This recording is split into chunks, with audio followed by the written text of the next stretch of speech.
ओम नमः सिद्धिभ्यः। नमो अरिहन्ताणं, नमो सिद्धाणं, नमो ऐर्याणं, नमो वज्रायाणं, नमो लोहि संसाहुणं।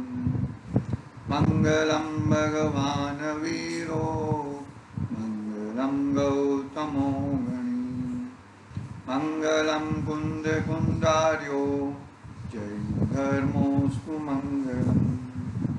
सर्वमंगल्यं मंगल्यं सर्वकल्याणकारकं, प्रदानं सर्वधर्मानं, जैनं जयतु शासनं, जैनं जयतु शासनं। यस्य स्वयं स्वभावाप्ति यभावे कुत्स्न कर्मणा, तस्मै संज्ञानरूपाय नमस्तु परमात्मने, नमस्तु परमात्मने।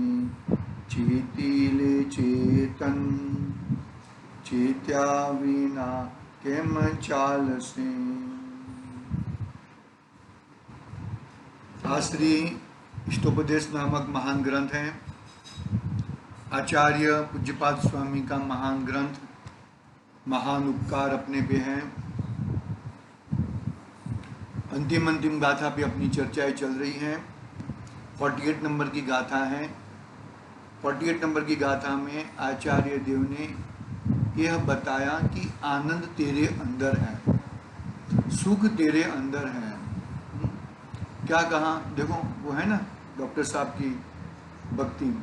डॉक्टर साहब ने बताया ना कि मैं ज्ञानानंद स्वभावी हूँ, मैं ज्ञानानंद स्वभावी। क्या कहा कि मैं ज्ञान और आनंद स्वभावी हूँ। वो ज्ञान और आनंद मेरे अंदर है। समझ में बात? वो ज्ञान और आनंद बाहर में नहीं है, मेरे अंदर है, मेरे स्व के अंदर है, मेरे स्वरूप में है।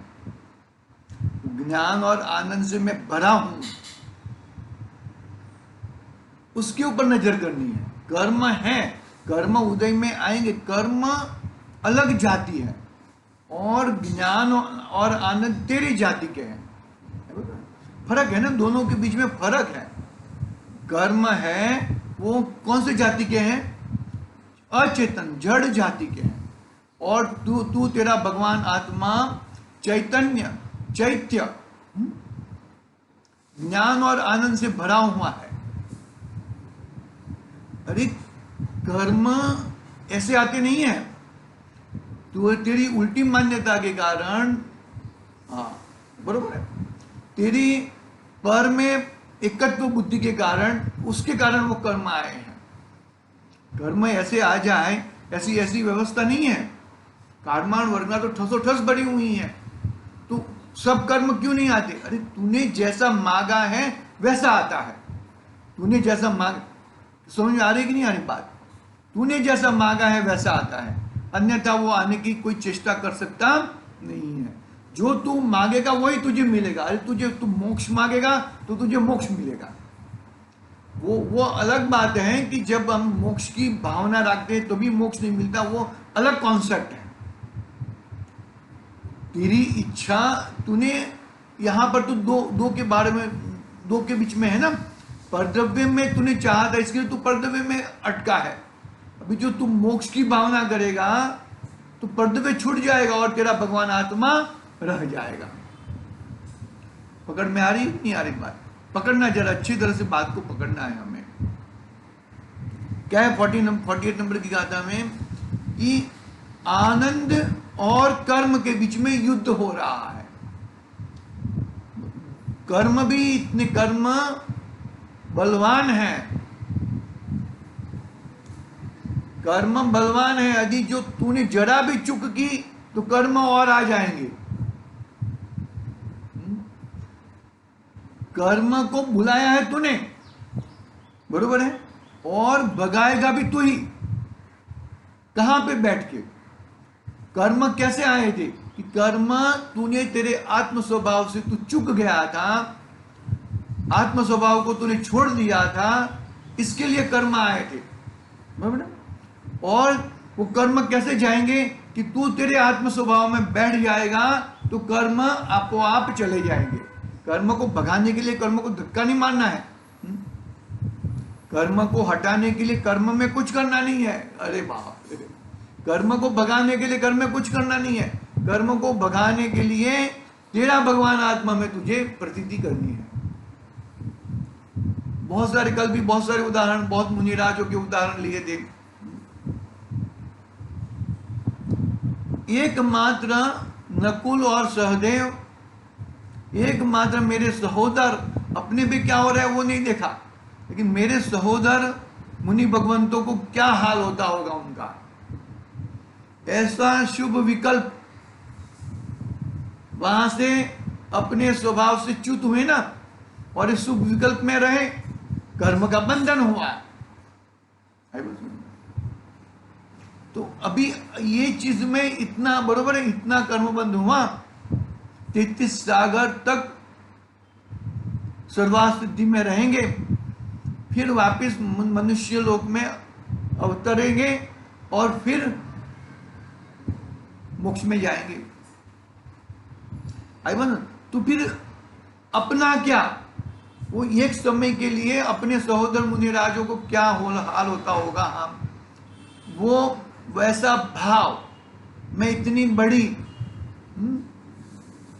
अरे सर्वार्थ सिद्धि में सम्यक तो सहित है, आनंद के घुटड़े पी रहे हैं, लेकिन जो सिद्ध भगवान के आनंद के घुटड़े और सर्वार्थ सिद्धि के आनंद के टुकड़े, आनंद के घुटड़े में फर्क है, फर्क है भैया। वो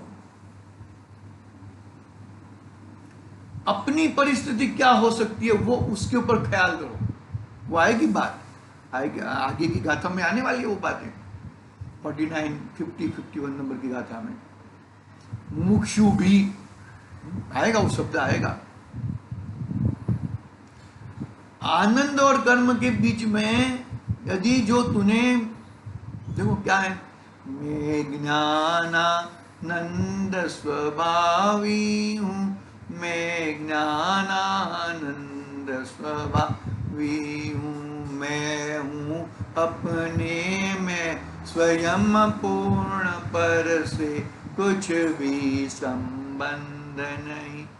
मैं अपने में स्वयं परिपूर्ण हूं, वो लक्ष्य से शुरुआत, सच्ची शुरुआत है। बोलिए, मैं अरसय रूपी अस्पर्शी पर, बोलिए, मैं रंग राग से भिन्न भेद से भी मैं भिन्न निरा। रंग और राग है, लेकिन उससे वो कहां पर है, आत्मा के प्रदेशों में पैदा होते हैं, लेकिन वो उससे मैं भिन्न हूं। रंग राग मेरे में नहीं है। अरे मेरे में होते तो सिद्ध भगवान में होने चाहिए, नहीं है मेरे में, वो रंग राग नहीं है भैया। फिर आगे समझ में है ना, कहने के बाद लास्ट में क्या है, आत्मानुभूति से प्राप्त तत्व में ज्ञानानंद स्वभाव, में मेरे आत्मानुभूति से ही मेरा तत्व प्राप्त होएगा, और वहां वैसे ही मेरा ज्ञानानंद स्वभाव ही प्रकट होएगा। कितना जबरदस्त है भैया, तेरा स्वरूप कैसा है तो देख ले। आनंद करना है ना, तो आनंद तेरे अंदर है, बाहर में आनंद नहीं है। कौन सी भी जगह पे, किधर भी हवा खाने की सड़क पे चले जाओ, किधर भी चले जाओ, लेकिन तेरे आनंद की जगह और किधर नहीं है। देखो बाबा पढ़ना है हमें, थोड़ा एक आधा पैराग्राफ गुरुदेव के माध्यम से लेते हैं। देखो, हाँ, धर्मी जीव ने भगवान आत्माમાં એવી લગની લાગે છે કે હું આનંદ અને હું ચૈતન્યની મૂર્તિ છું, मैं आनंद और चैतन्य की मैं मूर्ति हूं, और कुछ मैं नहीं हूं। एवा योगी आत्माમાં એકાગ્ર થાય છે। और कुछ नहीं हूं मैं, मुझे मोक्ष की प्राप्ति चाहिए, वो भी भाव यहां पर नकारात्मक है, वो भी भाव से मोक्ष की प्राप्ति नहीं होएगी। પોતામાં આનંદની રુચિ કરીને પોતાના શુદ્ધ સ્વરૂપમાં એકાગ્ર થાય છે। अपने आनंद की रुचि, अरे मेरे अंदर मेरा ही आनंद भरा हुआ है, आनंद से रसपड़ हूं। પોતામાં આનંદની રુચિ કરીને પોતાના શુદ્ધ સ્વરૂપમાં એકાગ્ર થાય છે તો કોઈ નવીન પરમાનંદ સમય સમય ઉત્પન્ન થાય છે। नवीन परमानंद समय समय उत्पन्न થાય છે। नवीन प्रकट होता है, नवीन प्रकट होता है यानी कि पूर्व में ऐसा आनंद प्रकट नहीं हुआ। पूर्व में तो पर में एकत्व था, पर में अपनापन माना था, पर को अपना मान बैठा था, तो वो अपना नहीं था। પોતામાં આનંદની રુચિ કરીને પોતાના શુદ્ધ સ્વરૂપમાં એકાગ્ર થાય છે તો કોઈ નવીન પરમાનંદ समय समय उत्पन्न થાય છે।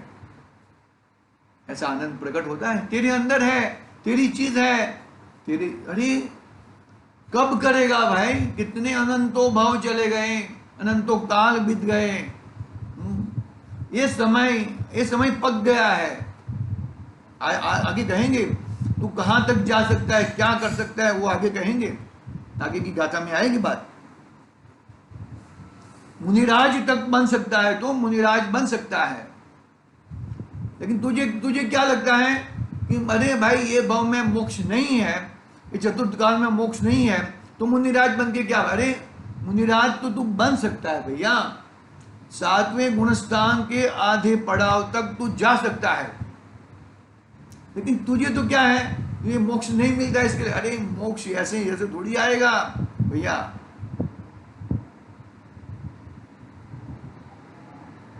પોતાના શુદ્ધ સ્વરૂપમાં એકાગ્ર થઈને કોઈ નવીન પરમાનંદ સમય સમય ઉત્પન્ન થાય છે।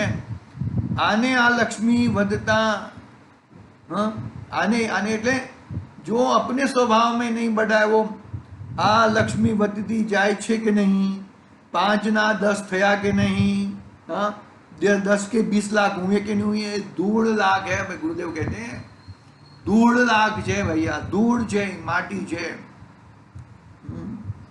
आने भेगू करूं, आने भेगू करूं, ये सब इकट्ठा करूं, किसके लिए, धूल किसके लिए इकट्ठा करेगा भैया। तेरा स्वरूप तेरे पास है, तेरा स्वरूप तेरे में जाना है, वो जाएगा तो ही तेरा कल्याण होएगा। देखो आगे कहते हैं, भावार्थ लेता हूं मैं 48 नंबर की गाथा का। आज लेट हो गया है, थोड़ा कम लेंगे, देखते हैं। जैसे अग्नि ईंधन को जला देती है, उस तरह आत्मा में उत्पन्न हुआ परमानंद कर्म संतति को, कर्म समूह को भस्म कर देता है। कितनी जबरदस्त बात कही। अग्नि ईंधन को जला देती है, ऐसे ही आत्मा में, मतलब कटाक्ष पूर्वक, बहुत उल्टा उदाहरण दिया है। उसी तरह आत्मा में उत्पन्न हुआ परमानंद, आत्मा से, आत्मा द्वारा, आत्मा में, आत्मा को, आत्मा के लिए, आत्मा के आधार से उत्पन्न हुआ परमानंद। आगे 6 कारक आ गए। उसी तरह आत्मा में उत्पन्न हुआ परमानंद कर्म संतति को, कर्म के समूह को भस्म कर देता है। आनंद मग्न योगी परिशा उपसर्ग आदि के बाह्य दुखों में अचेतन रहने से अर्थात उसको उन दुखों का अनुभव नहीं होने से खेद खिन्ना नहीं होता। आई बस में पकड़ना बात को अच्छी तरह से पकड़ना, बात को पकड़ोगे तो ही पाओगे भाई। क्या कहा कि आनंद मग्न, अपने स्वरूप में आनंद में रहने वाले योगी, मुनिराज, गुरुवर क्या कहते हैं कि बाहर में कौन सी भी परिस्थिति आने दो, कैसा भी उपसर्ग होने दो, लेकिन वो सब दुख मेरे अंदर नहीं है, वो अचेतन रहने से वह बाह्य दुखों में अपनापन नहीं करते, चेतनत्व बुद्धि नहीं करते। वो जो देखो, कर्म का उदय आत्मा के ऊपर कुछ कर सकता नहीं है, कर्म का उदय शरीर पे कर सकता है। उपसर्ग आया तो शरीर के ऊपर आया, लेकिन तूने शरीर को तो अचेतन माना है, चेतन तेरा आत्मा है, आत्मा को तो कुछ होता नहीं है भैया। परिसा उपसर्ग आदि के बाह्य दुखों में अचेतन रहने से, अर्थात उसको उन दुखों का अनुभव नहीं होने से खेद खिन्ना नहीं होता। वो दुख है, लेकिन वो दुख मेरे में नहीं है। बाहर में दुख है, बाहर में है, मेरे में कुछ नहीं है। योगी को आत्मा की एकाग्रता के ध्यान से प्रचुर कर्मों की निद्रा होती है और ध्यानावस्था में परमानंद का ऐसा वचन अगोचर स्वाद आता है कि उसको उस स्वाद में बाह्य संयोगों का कुछ भी वेदन नहीं होता। बाहर की कुछ मालूम ही नहीं पड़ता है, वेदन ही नहीं होता है। अरे उसमें कर्तापना नहीं है, भोक्तापना नहीं, कुछ भी नहीं है। शांति से अपने में रहते हैं। ऐसे हम अपने अपने भाव में रहे, अपना आनंद प्रकट करें। ऐसी मंगल भावना से आज की बात पूरी करते हैं। कल 49 नंबर की गाथा से प्रारंभ करेंगे। आज 48 नंबर की गाथा पूरी हुई है। आज के लिए ओम नमः सिद्धिभ्यः। निज निधि निज में बताई यह अनंत उपकार है, उसके लिए जिन वाणी माँ को वंदना 7 बार है, उसके